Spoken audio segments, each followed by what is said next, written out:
Where to begin? So what is the program? At its heart, it's made up of three intertwined aspects.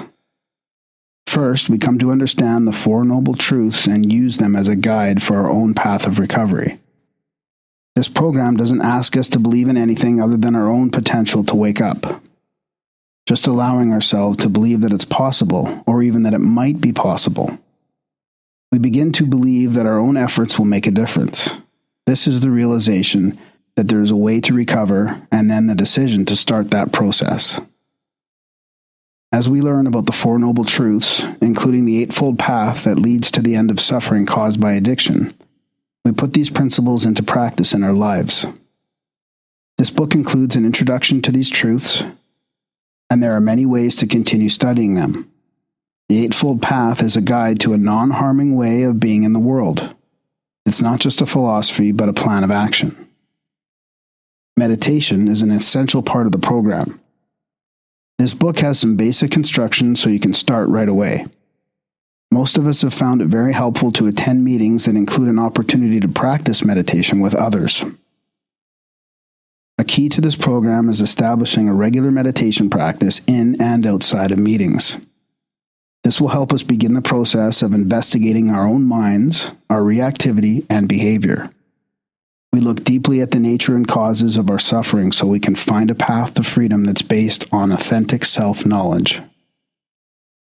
The following chapters talk about these three aspects of the program, the three jewels of Buddha, Dharma, and Sangha, as a way of developing the wisdom, ethical conduct, and spiritual practice that we have found leads to recovery. We hope that people and groups will use this book in ways that are useful for their own processes of recovery. We offer some suggestions in that spirit. You're invited to take what works for you and leave the rest. At the end of each section are a series of questions to explore.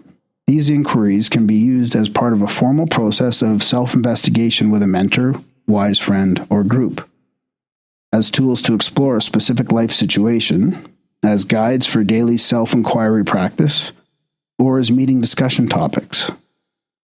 A wise friend or mentor can be of great help in deepening your understanding, and we encourage you to reach out to people you encounter at meetings. Supportive friendships are an integral part of the practice. The questions may bring up shame, guilt, or sadness, or for some, potentially activate trauma. It can be very beneficial to get support set up ahead of time, such as taking the questions only one at a time, timing the work so you can have a chance to engage in self-care afterwards, and so forth. The intent of the questions is to deepen our practice so we can experience relief sooner, not to bring us more suffering. Our path is not a checklist, but is rather a practice in which we choose where and how to invest our energy in a way that is both wise and compassionate towards ourselves and others. We do not complete our journey based on how much we meditate, or how many meetings we go to, or how many written inventories we've completed. The practice of the Eightfold Path helps us develop insight and self-compassion as we begin to look into the causes and conditions that led to our own suffering with addiction. The tools will come to bear the signs of wear and markings of our using them. The path doesn't have an end. Your life, like all of ours, will probably continue to present you with challenges. What the path does offer, however, is a way out of the suffering that our habitual reactions to challenges often bring, and an end to the illusion of escape we tried to find in substances or behaviors. It's a way to break our own chains with our own hands. It's a path of freedom.